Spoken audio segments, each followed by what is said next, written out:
एक तो जो मैंने सवाल निरंजन जी से पूछा था, राहुल जी से, लगभग कोई सवाल आपसे भी है। कुछ तो इसके पीछे रणनीति होगी, क्योंकि जब 2014 से प्रधानमंत्री जी आए, उसके बाद से उन्होंने कहा कि सबका साथ, सबका विकास और सबका प्रयास भी उसमें जुड़ गया बाद में। उसके बावजूद भी जब क्रिश्चियन से मुलाकात करते हैं या किसी पसमानदा मुसलमान की बात करते हैं, तो लोग संदेह से उसको देखते हैं। इस मसले पर जरूर एक तरीके का स्केप्टिसिज्म है, और वो उसके बारे में माना जाता है कि इसके पीछे जरूर कोई खेल होगा। क्या वो कोई खेल है या एक ईमानदार कोशिश है, जिसको शायद हमारे जैसे लोग नहीं समझ पा रहे।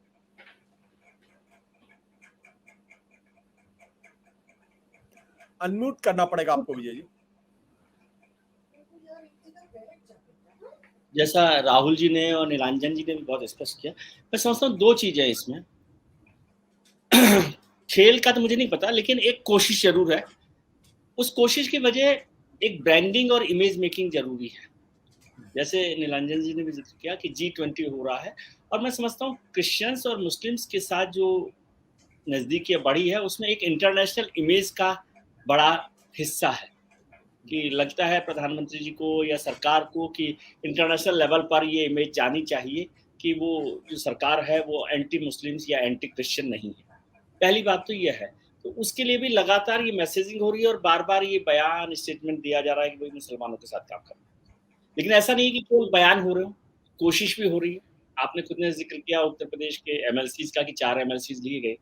आज की खबर है कि वहाँ पे निकाय चुनाव हो रहे हैं, लोकल बॉडीज के चुनाव हो रहे हैं। वहाँ एटा से जो एक मुस्लिम कैंडिडेट है बीजेपी के, वो निर्विरोध चुनाव वहाँ पर जीते हैं। ठीक है।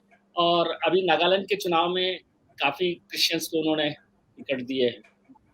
तो इसलिए ये कोशिश भी हो रही है। पिछले दिनों भी उन्होंने मुस्लिम लीडर्स के साथ भी बात की, क्रिश्चियन जो धर्मगुरु हैं उनके साथ भी लगातार वो बात कर रहे हैं। और केवल प्रधानमंत्री नहीं कर रहे, संघ के लोग भी वहाँ पर रीच आउट कर रहे हैं, दोनों तरफ, ईसाई मिशनरीज के साथ भी और मुस्लिम धर्मगुरुओं के साथ भी। मुस्लिम धर्मगुरुओं का भी आपने पहले भी देखा था कि प्रधानमंत्री गए थे, उन्होंने मुलाकात की। अरब देशों के साथ जिस तरह से संबंधों पर बात हुई, टर्की में जब भूकंप आया तो उसमें भी जिस तरह से भारत ने मदद की, वो भी एक बड़ा मैसेज था। इसलिए ये कहना कि नहीं केवल खेल हो रहा है या कोई साजिश हो रही है, ऐसा नहीं है। एक कोशिश हो रही है। अब ईमानदार है या ज़रूरत है, दोनों बातें हो सकती है, लेकिन कोशिश की जा रही है इस बात की, रीच आउट की। सरसंघचालक तो लगातार पिछले 5 साल से इस बात पर चर्चा कर ही रहे हैं, मुसलमानों को लेकर करीब लाने की। वो कोशिश भी इस पर हो रही है। पसमानदा मुसलमानों की बात पर एक चीज़ मैं और जोड़ दूँ, थोड़ा-सा स्पष्ट कर दूँ कि आज ही सुप्रीम कोर्ट में कर्नाटक के पसमानदा मुसलमानों को लेकर जो बात हो रही थी और जिसका आपने जिक्र किया कि वो खत्म कर दिया गया है, उसमें मैं थोड़ा-सा अपडेट कर दूँ आपको कि सॉलिसिटर जनरल ने आज एसजी ने भारत सरकार की तरफ से कहा है कि हमने इसको पोस्टपोन कर दिया इस फैसले को। अभी नहीं लिया जा रहा। कुछ लोगों ने कहा कि सुप्रीम कोर्ट ने आदेश किया, सुप्रीम कोर्ट ने किया, सॉलिसिटर जनरल ने भारत सरकार की तरफ से कहा है कि इसको हमने पोस्टपोन कर दिया है। मतलब कर्नाटक के चुनाव से पहले इस पर कोई फैसला नहीं किया जाएगा। तो ये भी, इसको भी एक कोशिश मानना चाहिए। आप खेल मानना चाहें तो खेल भी मान सकते हैं, क्योंकि वो दोनों तरह से फ़ायदा भी कर सकता था कि वोकलिगा और लिंगायतों को 2-2% का रिज़र्वेशन मिल रहा था, लेकिन वो पोस्टपोन कर दिया गया। तो लगातार ये कोशिश भी हो रही है। लेकिन क्यों हम नहीं मानते, उसकी एक बड़ी वजह ये है कि एक बड़ा लंबा इतिहास है। पिछले 70 साल में, 75 साल में इतना सब कुछ उनके खिलाफ बोला गया, तो वो एकदम आपको हज़म नहीं होता। ये बात लगातार हो रही है। यदि केरल का आप ज़िक्र करें तो मैं बता दूँ आपको कि आरएसएस की सबसे ज़्यादा शाखाएँ जो हैं, केरल में लगती हैं। 5000 से ज़्यादा शाखाएँ। और केरल में ही सबसे ज़्यादा कन्फ्रंटेशन है संघ के कार्यकर्ताओं का, संघ के स्वयंसेवकों का, ईसाई के साथ और दूसरे लोगों के साथ, मुस्लिम्स के साथ। वहाँ पर सबसे ज़्यादा वायलेंस भी होती है। तो उसको बदलने के लिए भी शायद ये सारी कोशिश हो रही हो कि उसको कैसे बदला जाए, लेकिन संघ की सबसे ज़्यादा शाखाएँ केरल में ही हैं, जहाँ पर सारा काम किया जा रहा है। तो लगातार ये कोशिश हो रही है कि इमेज में एक बड़ा बदलाव किया जाए। यदि आप ये समझते हो कि मुसलमानों और ईसाइयों को वोट के लिए लिया जा रहा हो, तो उसको क्लियर करने के लिए समझना चाहिए कि 2014 में 282 सीटें बिना मुसलमानों और बिना क्रिश्चियंस की मिली, और उसके बाद 2019 में 303 सीटें मिली, और उत्तर प्रदेश में बिना एक भी मुस्लिम कैंडिडेट उतारे 325 सीटें मिली है।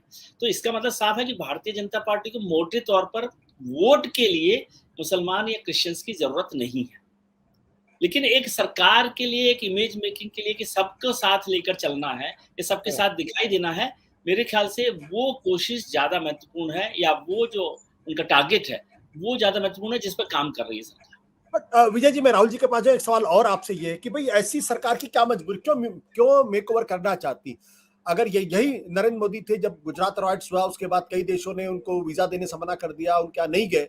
लेकिन वो नरेंद्र मोदी जब देश के प्रधानमंत्री बनते हैं तो सारे देश के राष्ट्राध्यक्षों ने न केवल उनका स्वागत किया बल्कि गले भी मिले। तो अगर आप सत्ता में हैं, अगर आपके पास बहुमत का आंकड़ा है, तो इमेज मेकओवर की चिंता क्यों होनी चाहिए और किस बात को लेकर होनी चाहिए? क्या ये इसलिए है क्योंकि संघ परिवार के अंदर एक तबके का ये मानना है कि हिंदुत्व शब्द जो है वो डिस्क्रेडिट हो रहा है, और अगर ऐसा होगा तो हमारी पूरी मुहिम, हमारी पूरी कोशिश बेकार चली जाएगी? क्या ये इस संदर्भ में इमेज की कोशिश की जा रही है, या उनको लग रहा है कि कुछ ज्यादा अतिवादी बातें इस देश के अंदर हो रही हैं और लॉन्ग टर्म में इसका नुकसान होगा, इसलिए जरूरी है कि रीच आउट किया जाए, ये जो आक्रामकता है उसको कम किया जाए? देखिए आशुतोष जी, सरकार में जब रहते हैं ना तब ज्यादा जरूरत होती है आपको इमेज की, सबसे ज्यादा जरूरी। जब आप सरकार में नहीं रहते तो आपको एजेंडा की जरूरत होती है। यदि आप सरकार में नहीं है तो सरकार में आने के लिए आपको अपने एजेंडा पर फोकस करना पड़ता है। उसका प्लस पॉइंट है, नेगेटिव पॉइंट्स हैं, आप क्या गाली दे रहे हैं, मैं क्या गाली दे रहा हूँ, वो इंपॉर्टेंट नहीं होता। लेकिन जब आप सरकार में आ जाते हैं और खासतौर से बहुमत की सरकार में हो, तो फिर आपको इमेज बहुत महत्वपूर्ण होती है। और ये बात भी कुछ हद तक सही हो सकती है कि अभी पिछले 1-2 साल में अतिवादी इमेज जो है ना बढ़ी है लगातार, तो उसको भी थोड़ा सा डाउन टोन करना है, उस पर भी काम करना है। इसको लेकर भी हो रहा है, रीच आउट को लेकर भी हो रहा है, और हिंदुत्व क्रेडिट जो डिस्क्रेडिट ना हो, ये भी एक चिंता लगातार बन रही है। क्योंकि बार बार जब हमले होते हैं तो बात हिंदुत्व पर आती है कि ये जो सोच है ये हिंदुत्व का सोच है, तो वो इसलिए बार बार सर संचालक कहते हैं नहीं, हिंदुत्व वही है जो बिना मुसलमानों के अधूरा है, हिंदुत्व और उसका डीएनए एक है, हमारा पूर्वज एक है। ये सब बातें जो कर रहे हैं उसमें इमेज मेकिंग मेरे ख्याल से सबसे महत्वपूर्ण है, और किसी भी सरकार को स्मूथली चलाने के लिए ज्यादा जरूरी है। और फिर ये भी समझ में आ रहा है कि यदि विपक्षी पार्टियां जो अब एक्सरसाइज कर रही हैं एक होने की, कितना होती है नहीं होती वो अलग इशू होगा, लेकिन वो यदि ये अतिवादी इमेज रहेगी तो उनको एकजुट होने में आसानी होगी। जब अतिवादी से कम होंगे आप, तो वो उनके पास कोई बड़ा एजेंडा नहीं होगा। उनके पास अभी एजेंडा यही है ना कि एंटी मुस्लिम, एंटी क्रिश्चियन ये है, और ये सारा लगातार कोशिश कर रहे हैं। यदि वो अतिवादी इमेज बढ़ती जाएगी तो उनको एकता करने में, यूनाइट होने में आसानी होगी। तो उस जो प्रोजेक्ट है अपोजिशन का, उसको भी थोड़ा सा ये सॉर्ट आउट करता है, थोड़ा सा इशू को करता है, ऐसा मुझे लगता है। लेकिन लगातार ये चर्चा हो रही है और संघ में भी हो रही है। लेकिन इसका एक छोटा सा पहलू मैं बताना चाहता हूँ, ये तमाम कोशिशें टॉप लेवल पर हो रही हैं। जो लोअर लेवल है, जो कार्यकर्ता का स्तर है संघ का खासतौर से, उसे अब भी ये बात पसंद नहीं है। मैं ये कह रहा हूं तो भले ही बहुत सारे लोग नाराज होंगे इस बात से, लेकिन वो इसको अब भी उनके गले नहीं उतरता। सत्य हिंदी का ऐप डाउनलोड करें गूगल प्ले स्टोर पर।